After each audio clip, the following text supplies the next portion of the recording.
저는 주로 대학문에서 연설을 하는데 오늘 광화문에서도 많이 오셨다 그러고 이렇게 함께 어깨를 맞대고 이렇게 모임을 하니까 얼마나 흐뭇합니까? 저도 그렇습니다.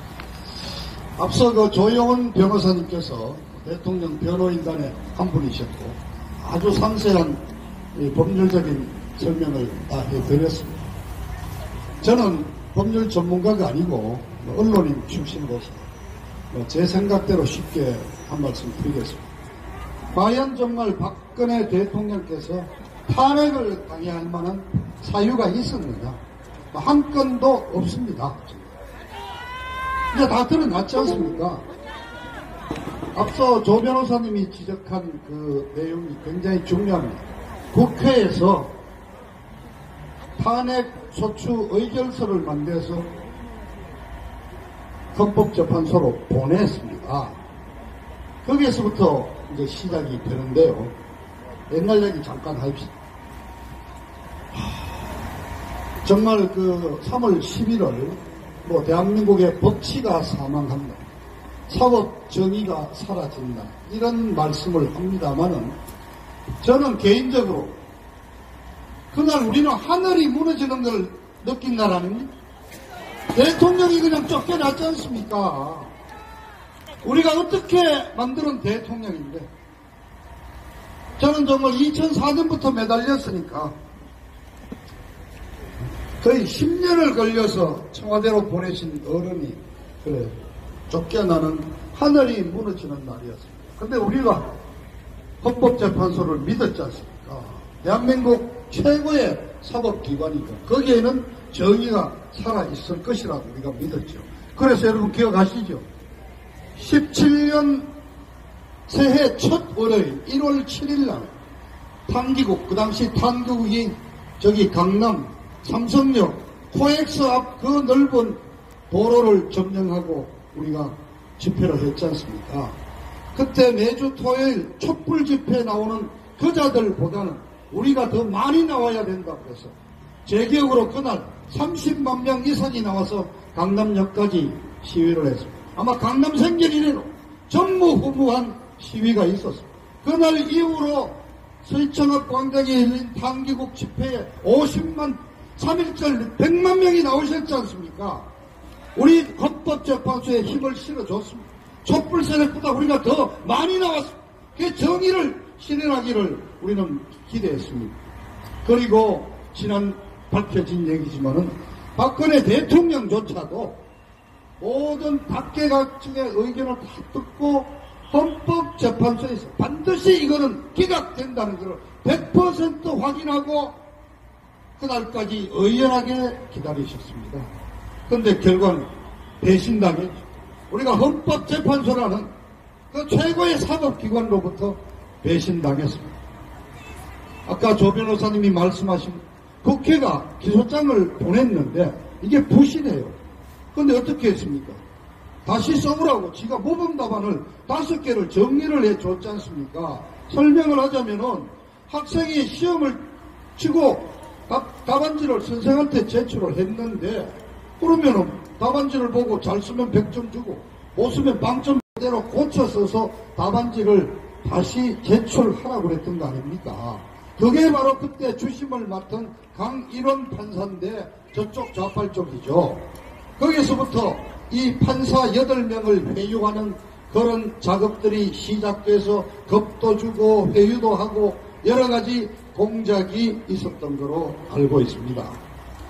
워낙 국회에서 보낸 그 이른바 기소장이 신문기사 15건과 당시 진행되던 최순실이 안종범 수석 기소장 이렇게 돼 있습니다. 새로운 사실 하나 없습니다.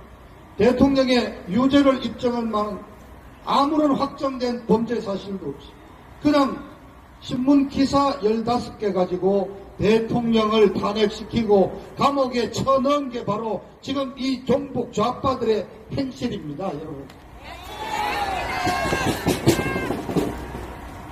그냥 기소장이 그 엉터리면은 아예 기소 의결소추서 자체가 잘못되었으니까 더 볼 것도 없다고 그냥 각하하면은 되는 일이었습니다. 그걸 이자들이 모범답방까지 5개 탄핵 사유를 정리해서 다시 쏘게 해서 그때부터 대통령을 엮어넣는 업무가 시작이 됐습니다. 또 그 당시 제가 알기로 재판이 180일까지 하도록 되어 있습니다. 또 2개월 연장도 가능했는데 3월 13일 날짜를 딱 박아놓고 기소한 날부터 석 달이 안 됩니다. 이게 무슨 동네 접촉사고 나갖고 교통사고 재판이 아니잖아요. 대통령을 쫓아내는 그 판결을 석 달도 안 해가지고 그냥 했지 않습니까? 지나놓고 보니까 이것도 촛불 세력들, 종북 저 좌파들과 짜놓은 시나리오대로 날짜 맞춰가지고 빨리빨리 하라고 해서 그냥 갔던 겁니다. 대통령은 또 배신당했죠. 그리고 또 다른 배신이 그 8명 판사만 봅시다. 그 중에는 대통령이 직접 임명한 재판관도 2명 있습니다. 또 여당이 새누리당이 추천한 판사도 3명 있습니다. 그저들은 대통령을 지켜줬어야 될 거 아닙니까? 그런데 결과는 어떻게 됐습니까? 8명이 똘똘마리로 전원일치로 대통령이 유죄다고 판결했지 않습니까? 그 과정에 어떤 일이 있었겠습니까? 저도 우리 조 변호사님이 새로운 사실을 해서 저도 한 말씀 드리겠습니다. 저도 언론인 출신인데 이틀 전, 그러니까 3월 8일 날 오후에 어느 은밀한 곳에서 연락을 받았습니다. 대통령 탄핵이 결정됐다. 6표를 확보했다.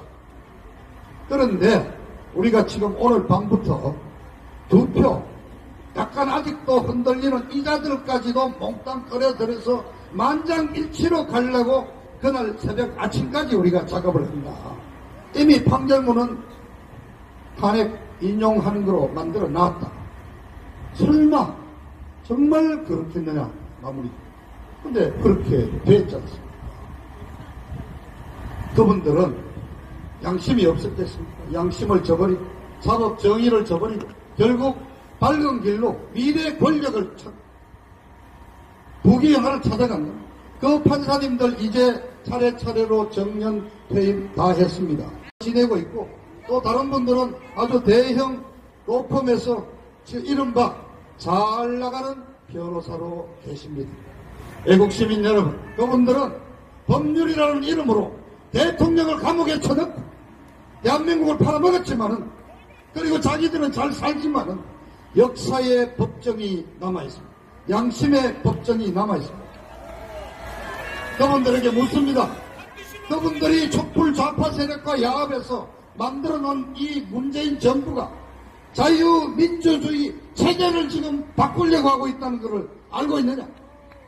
그리고 어렵게 만든 이 경제 10대 대국 대한민국을 북한의 김일성 사교 집단에게 아예 갖다 바치려고 노력하고 있는 이 엄연한 현실을 이자들은 예상을 했는가 말이에요.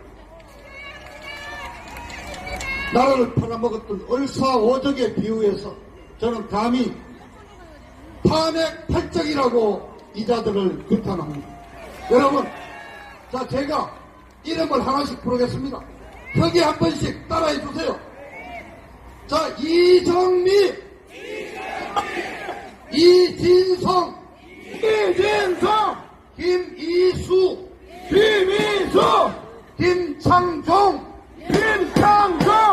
안창호, 강일원, 서기석, 조용호, 애국시민 여러분, 탄핵 팔적 이자들의 이름을 여러분 영원히 기억해야 됩니다. 역사의 법정에 세워서 대통령이 복귀하는 그날, 이 법정에 세워서 이자들을 정말 탄핵 팔적으로 처단하는 그날을 여러분 우리 기대하면서 끝까지 싸워 나갑시다. 싸우자. 감사합니다.